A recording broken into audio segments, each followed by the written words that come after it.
안녕하세요, 수루커피입니다. 오늘은 지난 시간에 이어서 이제 커피 머신 사용하는 거에 대해서 배울 건데, 커피를 갈아주는 그라인더들에 대해서 한번 배워보고 넘어가겠습니다. 먼저 이제 일반적으로 보시는 그라인더들이 있습니다. 우리가 원두를 반드시 그때그때 갈아서 제가 쓰라고 했던 이유는, 원두에는 로스팅을 해놓으면, 자 보여드릴게요. 원두에는 이제 기본적인 커피, 체리의 씨앗을 열을 가해서 볶는 과정을 로스팅이라 그러는데, 로스팅을 해서 두면은 이렇게 변하는데, 이 안쪽에 가스가 처음에 차 있습니다. 그 가스들은 시간이 지나면은 증발하게 되고, 가스가 다 날아가게 되면은 그 사이에 산소가 들어와서 산소를 만나면 산패가 시작이 되게 되는데, 산패가 시작이 되면은 커피 맛이랑 향이 많이 변하기 시작해요. 근데 그게 보통 가스가 빠지는 게 일주일 정도에서 많이 빠지기 시작해서 2주 정도가 되면은 가스가 거의 다 빠져버립니다. 그러면은 2주가 지난 커피는 이제 맛이 없어진다는 얘기인데, 그거를 지금 갈아놓지 않은 이 원두 상태였을 때 2주를 보는 거고, 분쇄를 해서 갈아놓으면은 표면적이 넓어지겠죠. 그러면은 가스가 더 빨리 날아가고 산소가 그래서 더 빠른 그 시간에 들어오게 됩니다. 그러면은 훨씬 더 맛이 빨리 변하게 되는데, 갈아놓은 원두는 보통은 10분 내로 쓰시는 게 맞아요. 근데 아무리 밀봉을 잘했다고 하더라도 열 때마다 계속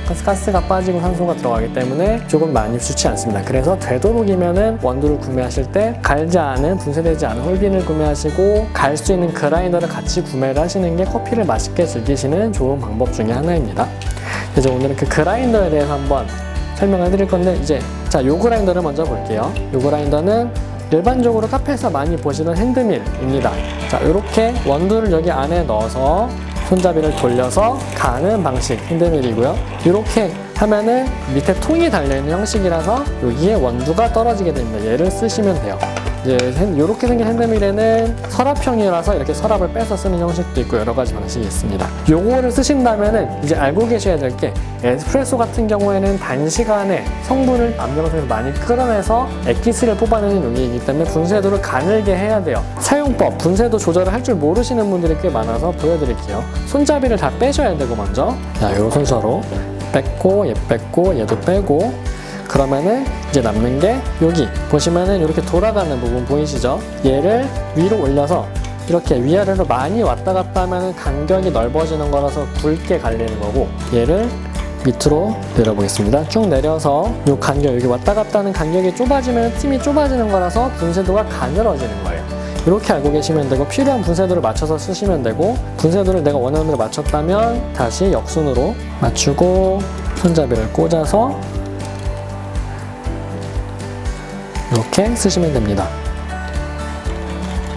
자, 요 핸드밀이 있고, 그 다음에는 마찬가지인 핸드밀인데, 두 가지가 이제 날이 생긴 날의 형태는 똑같아요. 원뿔형이라서 코니컬거라 그래서 안에 날의 형태는 같은 게 들어가 있는데, 날의 재질은 조금 다르고 방식도 조금 다릅니다. 자, 이제 이거를 보여드리겠습니다. 자, 손잡이를 돌리는 건 똑같아요. 그리고 여기다 열어서 원두를 넣으시는 건 똑같은데, 얘는 보게 되면은 밑에서 볼 때 여기를 보시면은 여기를 돌릴 수 있는 부품이 들어가 있어요.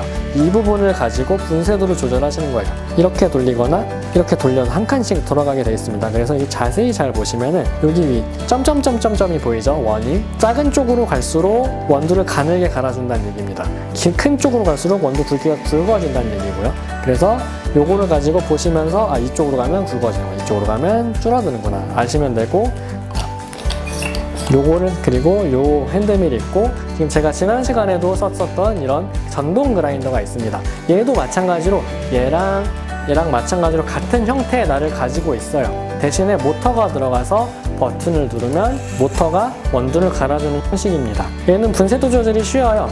이제 뒤에 누르는 버튼이 있는 모델인 애들은 누르고서 이 다이얼을 돌려주시면 되고, 없는 애들은 그냥 돌리면 되는 경우가 있습니다. 그리고 숫자, 여기는 이제 표시는 안 되어 있는데 숫자를 보시면은 숫자가 표시가 돼 있어요. 숫자가 작아지면 작아질수록 굵기가 가늘어진다고 보시면 되고, 숫자가 커지면 커질수록 굵기가 굵어진다라고 생각하시면 됩니다. 만약에 지금은 우리는 에스프레소, 가정용 머신인 에스프레소를 계속 쓰고 있지만, 이거를 조금 더 핸드드립 쪽으로 굵게 하시려면 숫자를 크게 돌려서 쓰시면 되는 거예요. 자, 지금 다시 맞춰놓은 대로 맞춰놓고, 자, 이렇게 사용을 하시면 되고, 지금은 그래도 일반적인 많이 보시는 것보다는 조금 그래도 성능이 괜찮은 요 핸드밀을 가지고 한번 해보도록 하겠습니다. 자, 먼저 계량을 한번 해볼게요. 지난 시간에 제가 밥숟갈로 계량을 했었죠.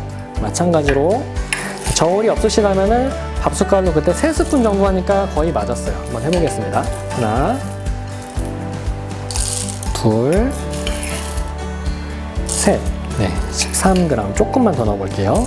15g 정도는 넣어야지 그래도 맛이 괜찮게 나오기 때문에 15g 나왔습니다. 자, 위에를 잠그고 돌려보겠습니다.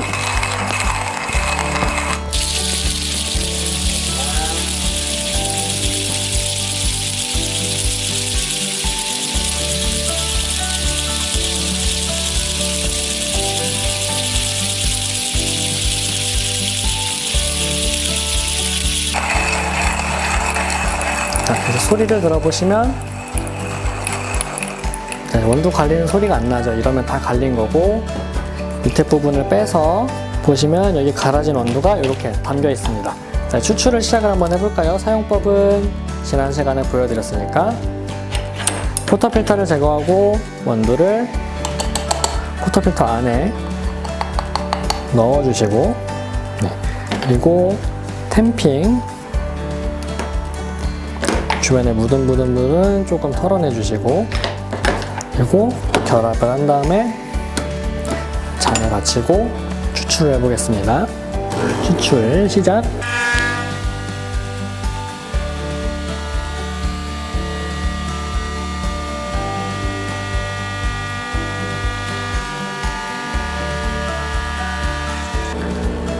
자, 추출을 마쳤고 꺼내보겠습니다. 크레마 색깔이 잘 나왔네요. 갈색에 빼시고 정리를 먼저. 자, 청소법은 알려드렸죠. 살짝 꽂아서 안에 헹구시고 다시 사용하실 거라면은 다시 꽂아두시고. 크레마 색깔이 잘 나왔습니다. 이렇게 해서 추출을 하시면 되는 부분인데, 지난 시간에 설명 못 해드렸던 부분을 잠깐 설명해드리자면은, 지금 추출했을 때도 마찬가지로 지금 한 40초가 정도 넘어가는 시간까지 걸렸어요. 근데 이렇게 해서 크레마 색깔이 잘 나오고 맛이 괜찮으면 그냥 이렇게 해서 쓰시면 되고, 만약에 기본적인 에스프레소 개념인 25초에 30ml에 맞게 추출했는데 원두량을 16g 내서 그렇게 추출했는데 크레마 색깔이 잘 나왔다, 맛도 괜찮다 그러면은 그거에 맞춰 쓰시면 됩니다. 우리는 어쨌든 집에서 쓰실 거기 때문에 맛에 조금 더 초점을 맞추기 위해서 맛있게 나오는 기준을 가지고 추출을 하기 때문에 지금 저는 45초 정도 되는 에스프레소 추출 시간을 가지고 썼습니다. 이제 조금씩 보면은 가격대를 살짝 알려드리자면은 이렇게 3개를 봤죠 오늘. 지금 요거 같은 경우에는 일반적으로 5만원 밑으로 거의 구하실 수 있는 핸드밀이에요. 보통 한 2만원에서 3만원 사이가 많이 나오고, 얘 같은 경우에는 얘보다는 조금 더 금액대가 비싸서 보통 한 6만원에서 8만원 사이 정도 되는 금액으로 구매를 하실 수 있습니다. 이제 이 아이는 모터가 들어가기 때문에 조금 더 가격이 많이 비싸지고, 그래도 20만원 밑으로 구하실 수 있는 그라인더입니다. 그래서 이제 금액대에 맞춰서 하셔도 되고, 아니면은 내가 조금 더 편리하게 하고 싶다 하고 싶으시면은 전동 쪽으로 돈을 조금 더 투자해서 가시면 되고, 나는 캠핑이거나 아니면 휴대를 편하고 싶다, 편하게 가지고 다니고 싶다 그러면은 요런 핸드밀을 가지고 다니시면 됩니다. 그리고 이제 제가 요거는 조금 다른 강의에서 설명을 한번 해드릴 건데, 얘네 3가지는 전부 다 지금 날의 형태가 원뿔형으로 생긴 코니컬버를 같이 채택을 하고 있는데, 일반적으로 매장에서 쓰는 에스프레소용 같은 경우에는 납작하게 붙어있는, 납작하게 생긴 플랫버를 쓰고 있습니다. 플랫버는 대부분이 모터가 다 들어가기 때문에 금액대가 조금 많이 업소용은 비싸지는 편이고요. 그래서 보통 가정에서 금액을 생각하시면서 쓰실 거라면 물론 코니컬버와 플랫버의 맛이랑 향의 차이는 분명히 존재를 하지만, 그래도 가정에서 이제 좋아해서 드시는 거라면 그렇게까지 엄청난 차이를 느끼실 수는 없기 때문에 가격을 생각해서 사시는 것도 조금 더 가성비에 가깝게 구매를 하실 수 있겠죠. 오늘 준비한 영상은 여기까지고, 다음 시간에는 이제 음료인 에스프레소와 아메리카노를 만드는 시간을 가져보도록 하겠습니다. 감사합니다.